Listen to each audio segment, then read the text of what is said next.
आशीष के आंसू छलके और किस्मत ने उन्हें बाहर किया। सिर्फ 9 सेकंड की वजह से वो हारे। खतरों खिलाड़ी का ब्लफ मास्टर वीक था, जिसके अंदर एक कंटेस्टेंट को एलिमिनेट होना था। लेकिन कहते हैं कई बार किस्मत आपका अगर साथ नहीं देती तो फिर आप कुछ नहीं कर सकते। वो आशीष जो कि पूरे सीजन में शानदार खेल रहे थे, वो आशीष जो अपना पूरा दमखम लगाते थे, वो आशीष जिन्हें जब शिल्पा ने आखिर में कर दिया था तो दम घुटने वाली गैस के अंदर भी वो आखिर तक बैठे थे और स्टंट करके अपना लोहा मनवाया था। अब किस्मत ने उन्हें शो से बाहर का रास्ता दिखा दिया। दरअसल ब्लफ मास्टर ये वीक था जिसमें आपको एक ब्रीफ केस मिलता था। उस ब्रीफ केस में आपके पास मौका होता था इधर जाने का और उधर जाने का। जब सबके पास ब्रीफ केस आ रहे थे उसमें कुछ इतना खतरनाक नहीं था, लेकिन जब बारी आई आशीष की तो उन्हें ऐसा ब्रीफ केस मिला जिसके अंदर था कि आपको बिना स्टंट किए ही फंदा मिल जाएगा। अब फंदे का मतलब समझ रहे हो आप? फेर फंदा ये होता है जिसके बाद आप बाहर जा सकते हो, आपकी शो से छुट्टी हो सकती है। उसके बाद वो स्टंट करते हैं लेकिन हार जाते हैं। पहला स्टंट वो घोड़े वाला होता है, उसमें वो हार जाते हैं।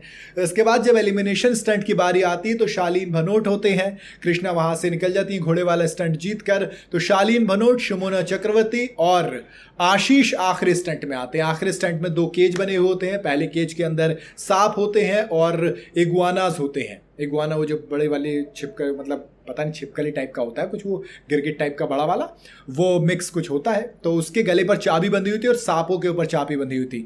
तो आपको अंदर जाना था, सांप में से चाबी लेनी थी, फिर दूसरे उसमें जंजीरें लटक रही थी, उसमें करंट था, उसमें चाबी निकालनी थी और बाहर निकलना था। अब ये स्टंट सबसे पहले जब आपकी किस्मत खराब होती है तो फिर वो कहता है ना, ऊंट पे बैठे आदमी को भी कुत्ता काट लेता है। तो ऐसा लग रहा था आशीष के साथ वही सब कुछ चल रहा था।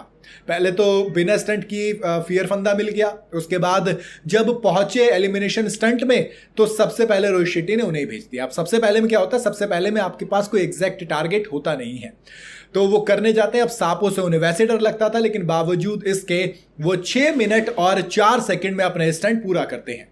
इसके बाद जाते हैं कौन, इसके बाद जाती हैं शुमोना इलेक्ट्रिसिटी झटका झेलने के बाद, तमाम चीजें करने के बाद, सांपों का डर झेलने के बाद वो भी स्टंट को पूरा करती हैं। और शालीन भनोट जाते हैं, वो भी इस स्टंट को पूरा करते हैं। आखिर में शालीन भनोट जाते हैं। अब जब आप आखिर में जाते हो तो आपके पास एक चैलेंज होता है कि हाँ, इन दोनों ने एवरेज इतना टाइम लिया होगा तो मुझे लगभग इतने टाइम में स्टंट पूरा करना ही करना है। अगर आशीष पहले ना जाते तो शायद एलिमिनेट ना होते। तभी तो शुमोना ने यह स्टंट 5 मिनट 55 सेकंड में किया, यानी कि 9 सेकंड से आशीष एलिमिनेट हो गए। जब एलिमिनेट हुए तो उन्होंने कहा था कि यार ऐसे नहीं जाना चाहता था, वो रोने लगे, आंखों में आंसू आ गए। तब रोहित शेट्टी ने कहा कि आपने पूरा सीजन बहुत शानदार खेला और आखिर में आपको एक्चुअल में केदार आशीष कहना चाहता हूं। तो देखिए, इस तरीके से आप कई बार होता है ना, किस्मत आपके साथ नहीं होती और आपको बाहर कर देती है। और यही चीज़ आज के मतलब रात आशीष के साथ हुई।